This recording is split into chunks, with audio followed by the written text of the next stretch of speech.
அந்த ரிமோட் எடுத்து அதாவது நல்ல படமா போடுமா ஓடிடில படம் பார்த்து ரொம்ப நாள் ஆச்சு. இப்பெல்லாம் எங்கெங்க ஓடிடில படம் பாக்குற மாதிரி இருக்கு, எந்த படமும் பாக்குற மாதிரியே இல்ல. எங்க நல்ல படம் வந்ததுன்னா கூட அதுக்கு ஒரு பேட் ரிவ்யூ பண்ணி அதை வந்து காலி பண்ணிடுறாங்க. அப்புறம் எப்படி நல்ல படம் வந்து தமிழ்ல வரும்? எனக்கு தெரிஞ்சு கொஞ்ச நாளைக்கு முன்னாடி தக் லைஃப்னு ஒரு படம் ஒன்று வந்தது. அந்த படத்தை இந்த மாதிரி பேட் ரிவ்யூ நிறைய பேர் பண்ணி அந்த படத்தையே காலி பண்ணாங்க. நான் ரிவ்யூ பண்ண வேணாம்னு சொல்லலை, ரிவ்யூ வந்து பண்றது ஒரு காலத்துல வந்து இருந்தது. அதாவது பிரிண்ட் மீடியாவில் இருந்த வரைக்கும் அவங்க படம் ரிலீஸ் ஆகி ஒரு ஒரு வாரம் கழிச்சு தான் வந்து அவங்க ரிவ்யூவே கொடுப்பாங்க. அப்படி கொடுக்கறது எந்த விதத்துலையும் ஹர்ட் பண்ணாம அதே சமயம் அதுல உள்ள நிறை குறைகளை வந்து கரெக்டா சொல்லிட்டு இருந்தாங்க. ஆனா இப்ப வந்து அந்த மாதிரி சொல்றது கிடையாது.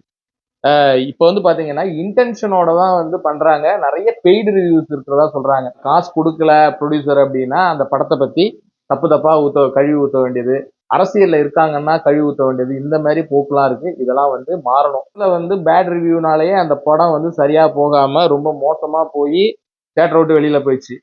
இப்ப வந்து ஓடிடில வந்து நெட்ஃபிளிக்ஸ்ல ரிலீஸ் ஆயிருக்கு. ஆனா ரிலீஸ் ஆனதுல பாத்தீங்கன்னா தேட்டர்ல பார்க்காதவங்க எல்லாம் சரி தேட்டர்ல அந்த படம் என்ன எப்படிதான் இருக்கு அப்படின்னு சொல்லி நெட்ஃபிளிக்ஸ்ல பார்க்க ஆரம்பிச்சாங்க.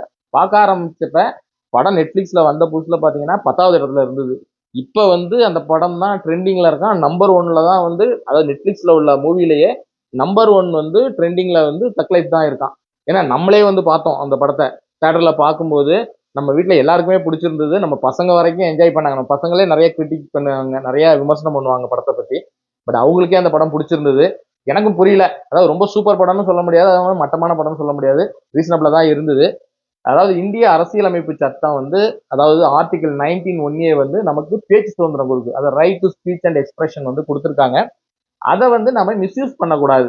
அதை வந்து கரெக்டான விதத்துல தான் யூஸ் பண்ணணும். அதை மீறினா தண்டனைகள்லாம் இருக்கு. இந்திய தண்டனை சட்டம் அதாவது இந்தியன் பீனல் கோடு செக்ஷன் 499, 500 டெஃபமேஷன்லாம் அவதூறா சில கருத்துக்களை வந்து சொல்லக்கூடாது.